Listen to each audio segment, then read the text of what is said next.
Welcome to On the Ice, brought to you by Case Financial Group and Pembina Source for Sports.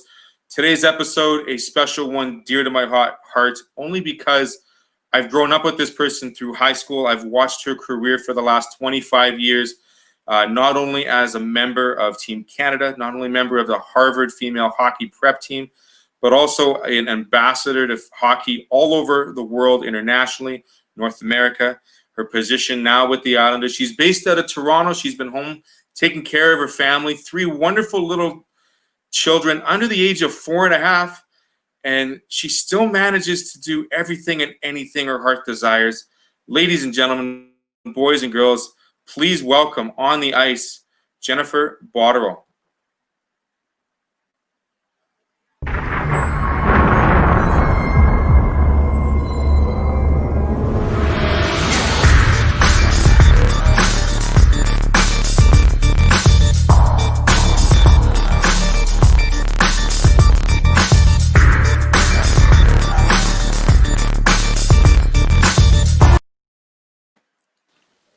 Jennifer Botterill in her quiet little humble town of Toronto, Ontario, population, I don't know, 5.5 million, 6 million. I don't know how many people live there now, but it's a little smaller than New York City, would you say?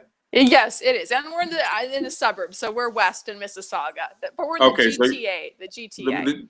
Gotcha. Okay, so welcome to On the Ice. Thank you for taking the time and doing this. I really appreciate it. It's also great to catch up with you because I think the last time I saw you was maybe, I want to say, just before the year 2000. We'll date ourselves just a little bit. And that was in person, obviously, at the old high school. But, I mean, the bottom line is your career on the ice, off the ice, family, everything has been truly amazing. Let's start off by saying congratulations on being named on Team Canada's all-time female team. Did that come to a bit of a surprise to you, or was that something that, obviously in the spirit of everything that's been going on, did you really expect Hockey Canada to do something like this at this time? I didn't know that was coming, so it was a surprise when they posted that. But it was served for a great little, I think, time of reflection. I mean, I always feel very fortunate when I look back at my life and my career and having the chance to represent Canada. And then when they looked at the roster and sort of named all those players, for me it was a privilege to play with them. And, many special moments. So I think for me, it was just a nice chance to reflect. And I said, I've always felt honored to play on the team, but it was fun to look at the roster and to know that I had the chance to play with everyone at one point or another and through a lot of special moments. How many years did you play with Team Canada? And like you said, that roster that was showcased, you played with almost everybody on that team. Right. So I made my first year with Team Canada was when the Olympic year when I was 18 years old. And then so that was the 1997-98 season. And then I played with the national team right through to Vancouver in 2010 and then retired shortly after that. So four Olympic cycles gave me the chance to play with a lot of different players. And I always said, though, I mean, there were a lot of talented athletes, but, friendships and teammates that, were really amazing people as well. That's amazing. I mean, 12 years with a career like that. I mean, your role on the team has always been, you've had great players to play with, but your role on the team has been always so consistent. And I think that has to go with your career and your family being so enthralled in hockey. I mean, I've had your father send me papers for when times were tough. And I remember watching your brother playing Team Canada. Now his position with Buffalo is truly amazing. What was it like growing up in a hockey family, and was it always hockey driven? I would say it wasn't always hockey driven. I think we had a great environment, both my brother and I, to grow up in where, yes, we came from a background where my parents were both active and involved in sports, that they were athletic and had been involved in sports. My dad had played hockey. My mom was a speed skater. And the thing I always describe, though, and I often talk to parents about that, is that there was never any pressure on my brother and I that we had to play hockey or we had to go to a certain school. I look back and, my parents continue to be a huge inspiration for me on a daily basis with kids of my own now on how they raised Jason and I. And I think it was always a supportive environment where they wanted us to be involved in activities and to be physically fit and to eat well. But it was always a discussion on what activities we wanted to be involved with and what sports we wanted to play. And I think they really allowed us to grow up in an environment where, yes, we were encouraged to pursue our goals and to believe in ourselves. And I think that allowed us to make some good decisions along the way. But it was never a have to. I think it was always a collective communication, and they were always encouraging. Like, it was a very supportive environment that they were there for us with anything that we went through as people or as young athletes too. So I think it was just a really positive environment, and we learned a lot from a young age as we, set high goals for ourselves to be more elite athletes down the road. I'm going to get back to the goals in just a sec, but I got to ask you this funny question. Do you get any hand-me-downs from Jason? Or was it always something where you had one set and he had the other set, or you were like, yes. I got to wear the old skates or something? I had a few things, but I think we were both so busy, and I think by the time they got to me, Jason had worn out most of it. And right. He actually went away in high school, so he left Winnipeg at a pretty young age to go to a U.S. high school because, again, he had pretty high goals for himself. But he was always great. I mean, besides me having to be the younger sister and the goaltender in the basement hockey every so often, for the most part, he was pretty good to me. So strap on the furniture pads and you're all set, right? You bet. Right on. Yes, but I think he was always hugely supportive. Of course. Outside of hockey, what was growing up? Was there ever another goal or something else you wish to pursue outside of hockey, besides your academics, of course? Yes. Well, I had been a kid who watched the Olympics when I was younger, and I think my parents also encouraged both my brother and I to be involved in a lot of different aspects. And so the idea of pursuing excellence in not just one thing, right? Not to just be a hockey player, but to be a great student, a great person, a great professional down the road. And so I think those were all things that drove me in different ways, in terms of watching the Olympics, in terms of the coverage, in terms of, the work that my dad did in performance psychology, in terms of the work that my mom had done as a teacher and the impact that they had on other people.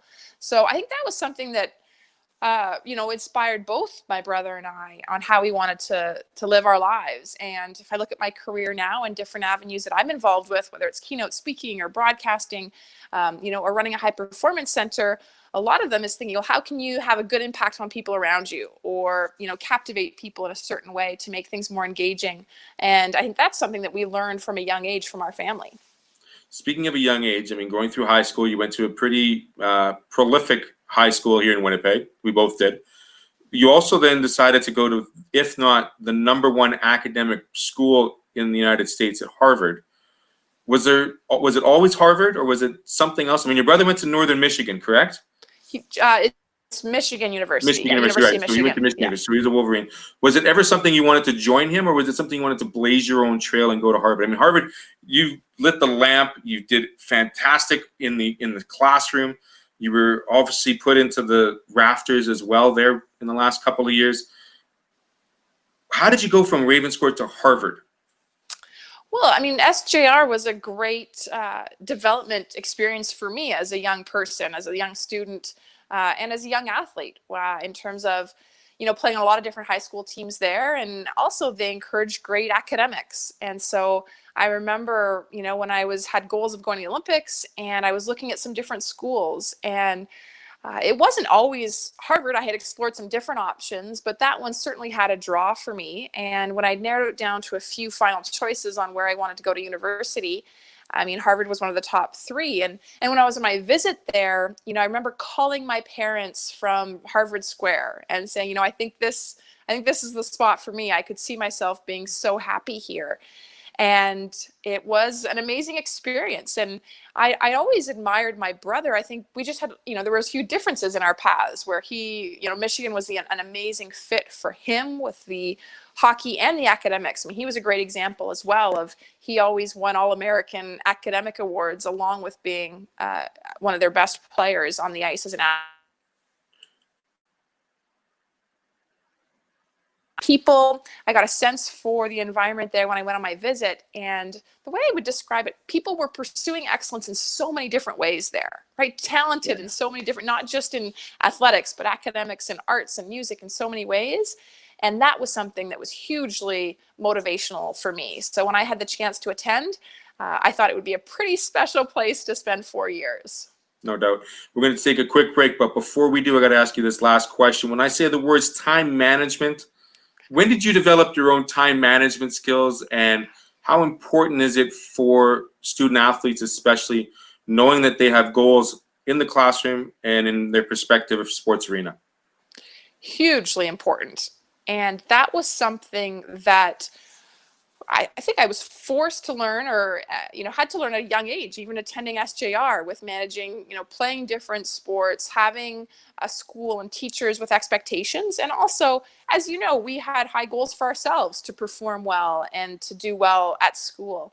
And I think, I learned to try to manage my time in high school, and that has sort of set the stage, I think, for the rest of my life and my career. And it encourages you maybe to just make sure you're present with every element. So when it was time to be a student, I had to be efficient with my time. And when it was time to be a hockey player or an athlete, I wanted to focus on being the best athlete that I could. And for young athletes out there, knowing, yes, you may need to make some different choices than your friends because of the path that you're on and some goals that you have.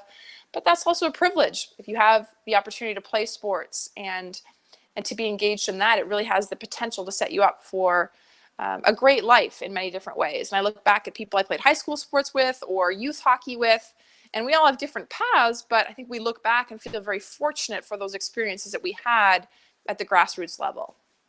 Perfect. We'll be right back with Jennifer Botterill on the ice. Stay with us.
Hey Jen, I got to ask you. There was another NHLer in your graduating class in high school, and one Tyler Arneson.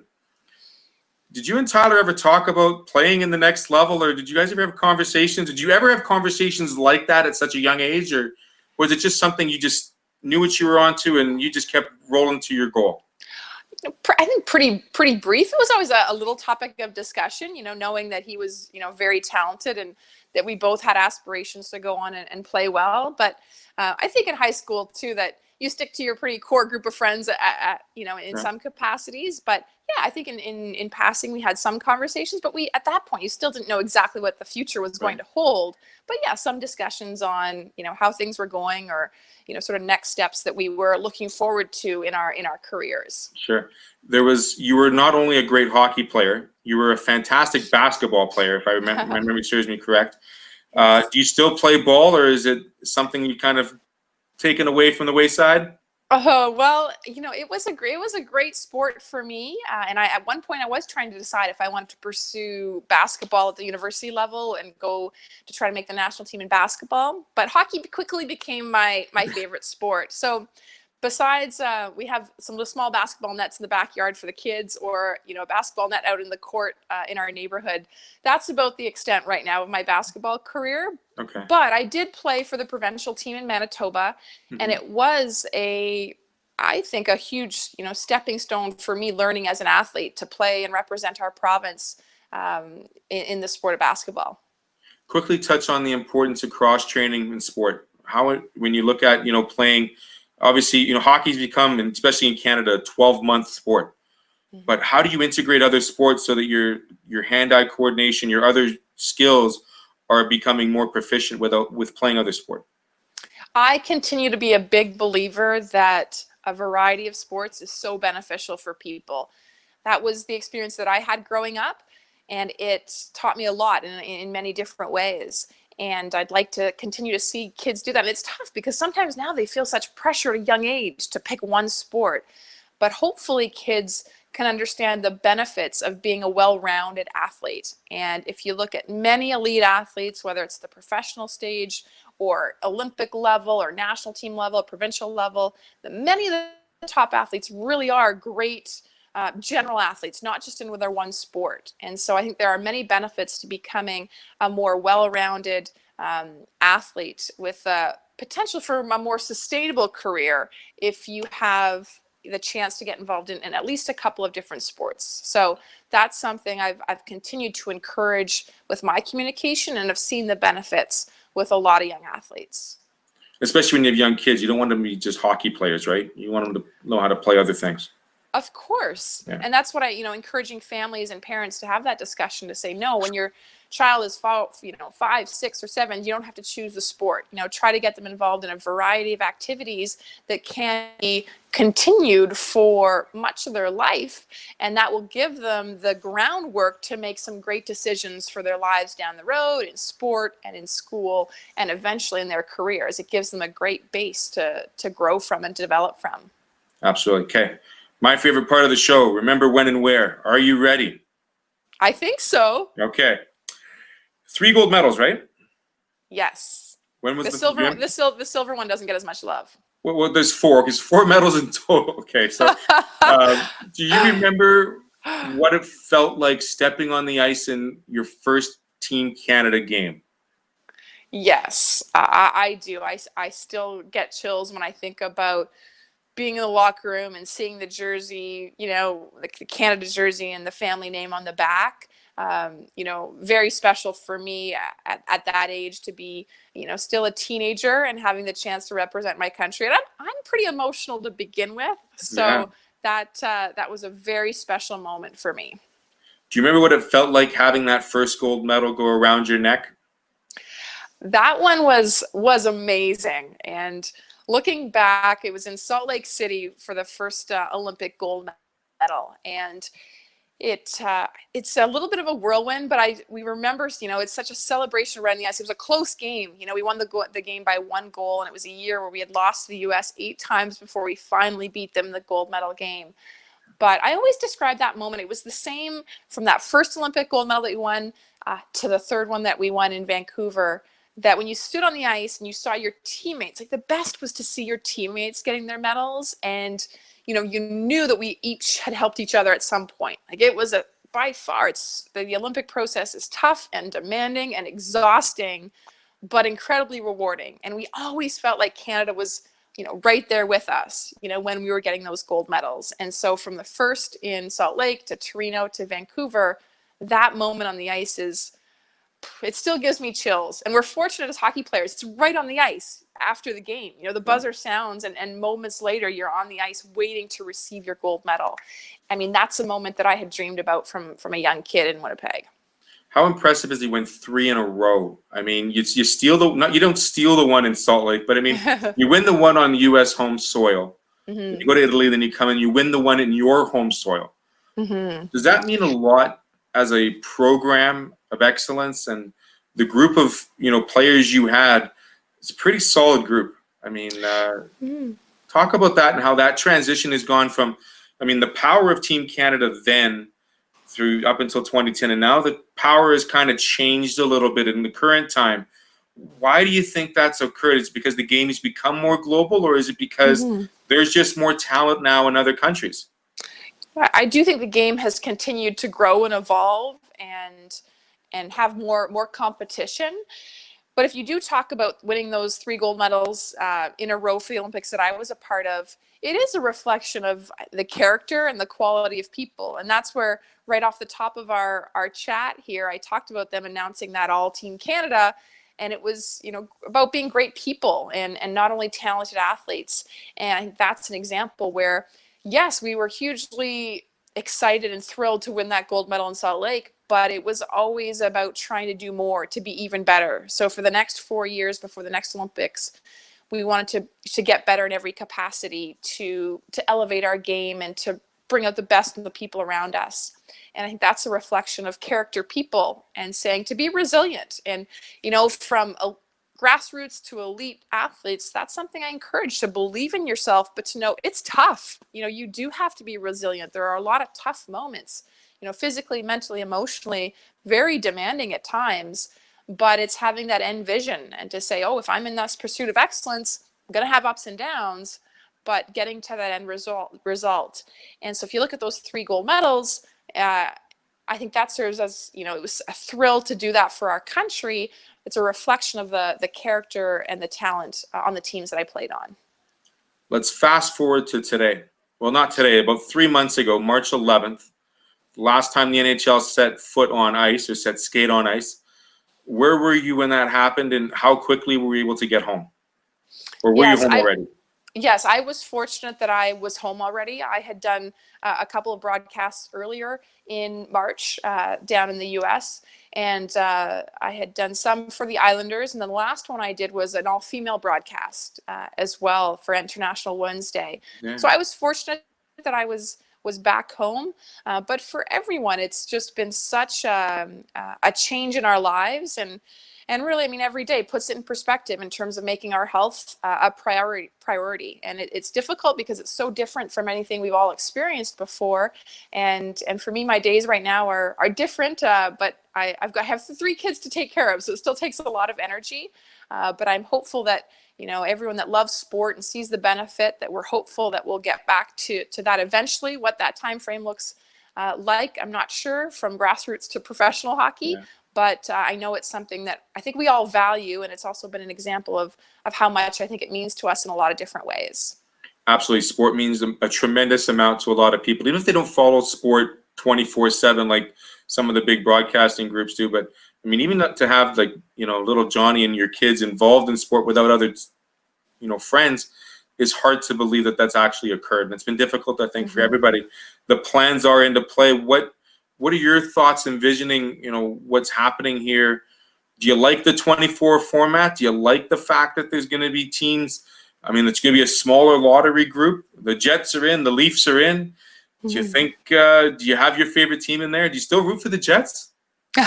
Well, it's fun when people ask my favorite team, right? I mean, since I do cover the Islanders, I mean, that's one where it's great to see that team do well. But I always say, right, I have interest in a lot of teams, and obviously I also root for my brother that things continue to go well for him in other seasons as well. But certainly I follow the Jets. I mean, being a Winnipeg girl, growing up watching the Jets, that's was an important part of my culture and my growth, growing up. I remember, Teemu Selanne, the rookie year, and it was just, great moments for Winnipeg. So I always follow them as well. Yes, no one's going to forget that season. I think that was truly an amazing season for the Jets. Yes. And who is your favorite Islander these days? Do you have a favorite, or can you say that? I don't want to put you on the spot. I mean, it's too funny. There's a couple of good guys out there. I mean, we had a chance to meet 3 or 4 of them about a couple of years back when they were in Winnipeg. So yes, good group of guys. Yeah, they are. And that's the one thing that has been great to cover the team. They've really been a professional organization. Yeah. And there are, even on the coverage with Butch Goring, right? Manitoba Roots and Barry Trotz, the coach from Manitoba. Yeah. Yes. So they've been super professional, and that's one thing with the Islanders team. They have a great dynamic in their locker room, like a good group of guys that have been a pleasure to talk to. Barry Trotz always has insight that he shares with us. And they have a great roster, really balanced. They have a great leader in Anders Lee, their captain. But Matt Barzal is a star player and is fun to watch. His speed, his offensive talent, his vision of the game, it's pretty special to watch. And so, they've got some great characters back on the D as well. I mean, Johnny Boychuk is always entertaining in the locker room, but I think Matt Barzal is sort of the star player that is just a pleasure to watch and play the game. Totally. Your life off the ice. You mentioned you're a keynote speaker. What audience do you enjoy most talking to, and what is the take-home message you usually try to deliver to your audience? Yeah, so I've been fortunate to have the chance to present to a variety of different groups, from corporate settings and sales teams to athletic groups to those that work in the medical field. And It's been amazing to see how messages can be connected in the similar messages can be conveyed to all of these different areas in our lives. And for me, it's been a message about the pursuit of excellence and hopefully giving people the tools to be at their best and to help them reach their full potential. And so my messages are delivered in a capacity where hopefully they can leave these sessions or these keynotes and feel like they have these tools to implement in their lives so that they can be more productive, more efficient, and to reach the highest standard that they possibly can in their lives and their careers. And so it's something that I've really enjoyed doing, and the chance to hopefully help and inspire people has been hugely meaningful for me. So something I've really enjoyed. Do you have an autograph session after each keynote speak? Oh, not everyone, but it's often, the Olympic medals are usually a fun draw for people. And I had heard a story at one point after Vancouver that a mom had waited in line to see the Olympic medals at a display in Vancouver that were through a glass display. And she said she waited for 6 hours to see the medal through the glass. And I thought, wow, it's pretty special to have the chance to share the medals. So it has been nice to do that when we were doing events in person, to have people, see the Olympic medals and feel the weight of them. So it's a small thing that I think we can do as an Olympic athlete to hopefully bring the sport and the experience to others as well. I think you mentioned the experience, truly something that, millions of Canadians dream about, but you've been able to experience firsthand. And this leads you to my resume question, I call it, because I hate answering this one as well. And I'm going to say it word for word. Was there ever a moment where you had to face an adversity, and how did you overcome it? There are a few that come to mind. The first one that was likely the biggest hurdle in my young athletic career was the year before the 1998 Olympic year. And I had a goal to make the Olympic team. And it was the year before, and I was not selected to be part of the junior team for Canada. So they had a national junior team, the under 18 team for Team Canada. And I was not chosen to be one of those players. And this was sort of 1 year before the Olympic year. And so that was a huge blow to think I wasn't in the top 20 players in the under 18 category as a 17-year-old. And here I was 1 year later hoping to make the Olympic team. And so that was hugely disappointing. And, it could have been easy, for me to just say, okay, well, you know what, I didn't make it. There's no chance I could possibly get there and make different choices. But instead I said, well, I have an awful lot of work to do in the next year if I want to make this roster. And I remember, working on my skating a lot, working on my conditioning, working on my nutrition, my performance psychology, just trying to cover every element. And it was one of my coaches, it was a ringette coach, Cliff Wertak from Manitoba. And we had a theme the 1 year for the Canada Games. And it was to never have to say, I wish I would have. And I thought about that to say, okay, if I look back and I do everything I possibly can, to reach my dreams, I can have no regrets. And that's sort of been a philosophy that I've kept with me. So between that and the advice from my dad when I was 15 and saying, why not you? If somebody else can be there, why can't it be you? I think were two pieces of advice that I leaned on in moments that were difficult. And that one, that was a huge disappointment for me to not make that team. That was, I thought, going to be a stepping stone for me. So that's the first one. I had a couple others in my career, a concussion, some tough feedback from coaches at times where you wondered if you still loved the sport. But then it was revisiting and saying, I love the sport. I still believe I can be a great player, even if injuries or, disappointments along the way. But I think for young athletes, we're human and not every day is going to be perfect, but we can all strive towards that level of excellence. So those are a few things that helped me along the way in terms of being resilient, facing adversity and challenges, and looking back and being very thankful for pushing through those moments that were tough. Absolutely. The strength and resilience. Did you ever have conversations with your dad or your brother looking for advice? You must Absolutely. have. Oh, yeah. Absolutely. My immediate family, my mom was an Olympic athlete when she was 16 years old at a young age. My dad in performance psychology, my brother, his experiences with the World Junior team. I relied on all of them at different moments, and they were all very supportive. And, I was fortunate. I didn't have to have formal sessions with them, but they were always there for a conversation. Sure. And there's no question I leaned on them at many points of my career, and they were always there for me and helped me through those tougher moments. So there was no proverbial couch in the house where you had to lie down and tell me how you feel and all that stuff. No, but I think Yeah. all of my family, taught me to be great we all were pretty good at communicating, and that's a Yeah. credit to my mom, my dad, and my brother that, were great and hugely helpful for me to get through those moments. And that's for young athletes to know. Everyone's support network is a little bit different, whether it's friends or family or coaches or teachers, but know that there are people for you to rely on and to have those communication, avenues, and to know they're there, that there are days that are tough and difficult, but to lean on people and to reach out when you need to. Do you consider yourself a role model outside of your household? I mean, obviously wearing the jersey, graduating where you're from, the position you're in, being able to experience what you've been able to.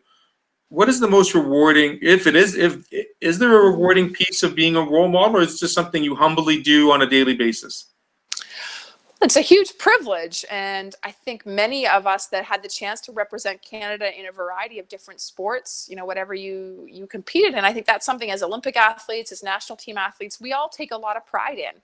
And to have the chance to give back or hopefully encourage and inspire others is something that's really meaningful. And, when you have those opportunities to connect and to engage and to share messages and influence others, that's something that as Canadian athletes, I think we do a good job of appreciating that honor and trying to give back to others in our country. You lead a very busy life. Some days you probably wish there was 30 hours in a day. On top of travel for the Islanders, taking care of 3 at home, keynote speaking, a performance center, that you run a performance center as well. Mm-hmm. Like, Yes. how do you find the time for this, Jennifer? Life is busy, but there are also things that I really love doing. And look back, again, my parents taught my brother and I to set high standards for ourselves and to enjoy that pursuit of excellence. And these are all, options that have come up in my life that I feel very fortunate to be a part of. And so time management, as we spoke about earlier, continues to be a big part of my life. And I think that pursuit of excellence rings true for me in every avenue of wanting to be the best mom that I can be, the best wife I can be, the best keynote speaker, the best, run the best high performance to help other people. So those are all things that I love doing and I feel very fortunate to be involved with. And so it's been fun to manage my time, to enjoy the privilege of each opportunity. Before I let you go, it's been fun talking with you, Jennifer. It's been fantastic catching up with you. Imagine yourself in front of 300 elementary kids right now listening to you. What would be your last message or your take-home message to young student athletes that are watching today? To enjoy the journey. There's probably a few things. I think it's important to enjoy it.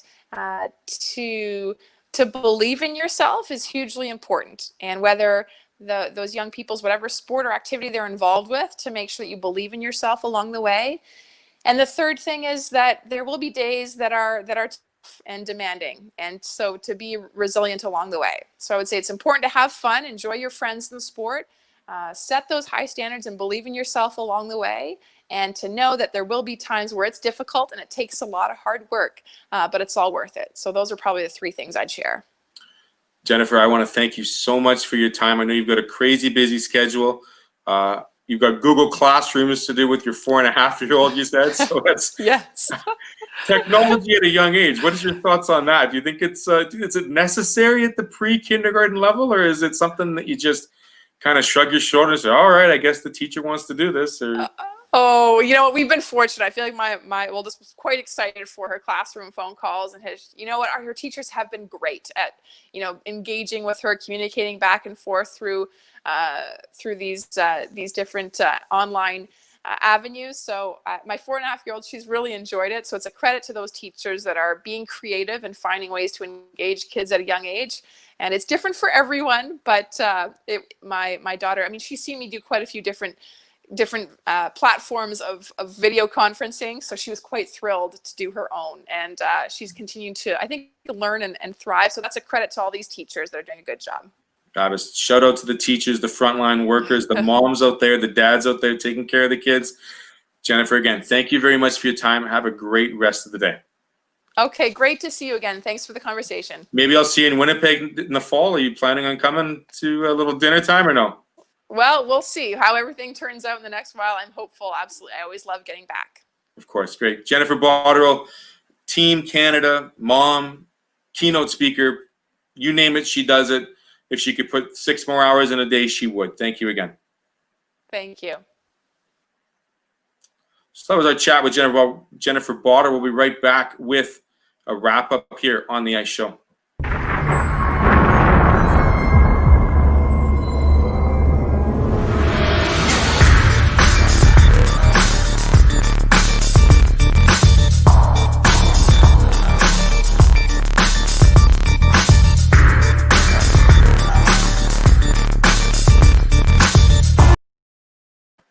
So I hope you enjoyed that great chat with Jennifer Botterill, Team Canada, residing in Toronto right now. Look forward to catching up with her in the upcoming months, perhaps seeing her at another gala here in Winnipeg. But nonetheless, I hope you enjoyed the words of insight and intellect from a tremendous role model here, not only just in the female hockey world, but in the hockey world in general. Great family, great brother working with Buffalo, and of course, such a wonderful, great attitude towards the sport and being a great role model as a student athlete. This has been Theo Tutkalek on the ice. Look forward to chatting with you again. Check out Coffee with Graham. He's got a couple of great insights as well on the upcoming shows. We'll take care and have a great rest of your day and stay safe. Thank you.